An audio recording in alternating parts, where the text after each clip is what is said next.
തട്ടെവിടെ? തട്ടെവിടെയാടാ ചെയ്യാ? പറയപ്പോലെ തട്ടെവിടെ? നാടകം കളിക്കട്ടെ, തട്ടെവിടെ? അമ്മ ഇവിടെ വരാനാ പറഞ്ഞേ. ഇത് തട്ട് ദോശ തിന്നാനാ? തട്ട് ദോശ തിന്ന തട്ടുകട അല്ല ചോദിച്ചത്. സ്റ്റേജ് എവിടെ? ഒരു മിനിറ്റ്, അമ്മാനോടി. അയ്യോ അമ്മാവൻ ഫോണൊന്നും ഇല്ല. ഫസ്റ്റ് അച്ഛാ നമ്മൾ ഒരുങ്ങിക്കെട്ടി വന്ന് വെറുതെ ആവോ അച്ഛാ?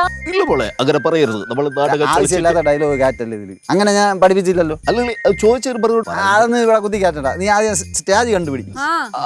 പറയൂ. സ്റ്റേജ് എവിടെ? സ്റ്റേജ് എവിടെയാണ് നമ്മൾ നാടകം കളിക്കുന്നത്? ഇത് തന്നെ അമ്പലം. ഈ അമ്പലം എന്ന് പറഞ്ഞ് കുറച്ച് ലൈറ്റ് ഇട്ടാ ആളും പേരൊന്നും ഇല്ലല്ലോ. എവിടെയെങ്കിലും വേണ്ടേ? ഒരു കാട്ടിന്റെ ഇടയിൽ കൊണ്ട് നിർത്തിയിട്ട് എന്താണ് ചെയ്യാൻ നിന്റെ ഉദ്ദേശം? എന്തോ എന്റെ അടുത്ത് ചോദിച്ചാ എവളല്ലേ പറഞ്ഞത്? എവളെ പിള്ളേരെയും കൊണ്ടുവന്നത് വെറുതെ ആവുമെന്ന്. എടി ആരെങ്കിലും ഒരുത്തം വരണം. അവന്റെ ചോദിച്ചു അനിയ ചോദിച്ചു. ഓഹോ, നിങ്ങളാണല്ലേ നാടകം കളിക്കാൻ വന്നത്? അതെ, നമസ്കാരം. എൻ്റെ പേര് സോമൻ. ഞങ്ങളുടെ 9ാമത്തെ നാടകം രുക്മിണി തിയേറ്റേഴ്സിന്റെ 9ാമത് നാടകമായ ഇടിഞ്ചലുകളുടെ നമ്മൾ ആർട്ടിസ്റ്റിനെ പരിചയപ്പെടാം. മോളെ ലിട്ടുമോൾ, ഇട്ടുമോൾ, ലുട്ടുമോൾ. അതെ, നില്ല്, നീ കാര്യം ചോദിച്ചു. ഒരു മിനിറ്റ്. ഇത് ഞങ്ങളുടെ സംവിധായകൻ ഫ്രാൻസിസ് മാവേലിക്കര. മോനെ പരിചയപ്പെടും. ശശി. ഒറിജിനൽ പേര് പറയടാ. പവികാന്തൻ. നീ കാര്യം ചോദിച്ചടാ. പവികാന്തൻ. മോനെ സ്റ്റേജ് എവിടെയാണ്? വേദി. ഞങ്ങൾ കളിക്കേണ്ട സ്റ്റേജ് എവിടെയാണ്? എന്തോന്നിന്? നാടകവും ഇല്ല, ഒരു സ്റ്റേജും ഇല്ല ഇവിടെ. അങ്ങനെ പറഞ്ഞ അങ്ങനെ ശരിയാവും? എന്തിനു നിങ്ങൾ നാടകം കളിക്കുന്നത്? വിളിച്ചു വരുത്തി മുണ്ടുപൊക്കി കാണിക്കുന്ന പരിപാടി ഇവിടെ വേണ്ട. നീ വിളിച്ചിട്ടാണ് നമ്മൾ വന്നത്. ഇവിടെ ആരും മുണ്ടുപൊക്കി കാണിച്ചത്? നീ പാന്റ് ആയിരിക്കും ഇട്ടിരിക്കുന്ന, പക്ഷെ നിന്റെ വായിൽ നീ മുണ്ടും കൊണ്ടാണ് നടക്കുന്നത്. അതുകൊണ്ട് ആ പരിപാടി വേണ്ട. നീ എവിടെ നാടകം കളിക്കണമെന്ന്? ഇവിടെ നാടകവും ഇല്ല, സ്റ്റേജും ഇല്ല. അതങ്ങനെ ശരിയാവും? എന്തോ ശരിയാവില്ല. രുക്മിണി തിയേറ്റേഴ്സ് 9ാമത് നാടകമാണിത്. നീ 9 കൊണ്ട് നടക്കല്ലേ? നീ കാര്യം പറയടാ. നിന്റെ കുടുംബക്കാരനാണോ? അല്ലല്ലേ? ഇടി നീ എന്റെ അമ്മാവനോളി.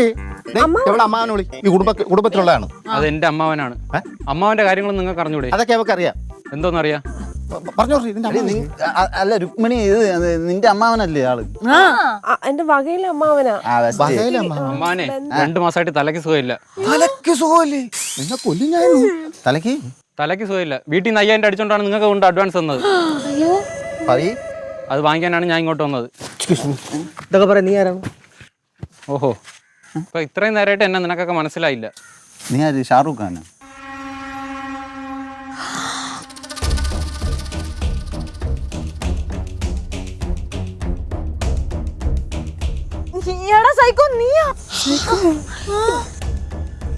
ഞാൻ മാന്യ മര്യാദയ്ക്ക് ജീവിക്കുകയാണ്. എന്നെ വൃത്തികെട്ടാനാക്കല്ലേ. മര്യാദയ്ക്ക് പൈസ ഒക്കെ ചോദിച്ചു കഴിഞ്ഞാൽ പൈസ ഒരുപാട് എല്ലാം ചെലവായി. 5000 രൂപ തന്നോളൂ. നമ്മളത് ഇതൊക്കെ വാങ്ങിച്ചു. കണക്കല്ല ഞാൻ ചോദിച്ച പൈസ വേണോന്ന്. പൈസ വേണോന്നാണ് ഞാൻ പറഞ്ഞത്. അളിയോ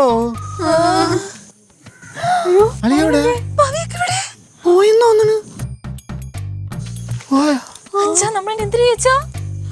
മക്കളെ പെട്ടെന്നാണ് തോന്നണ.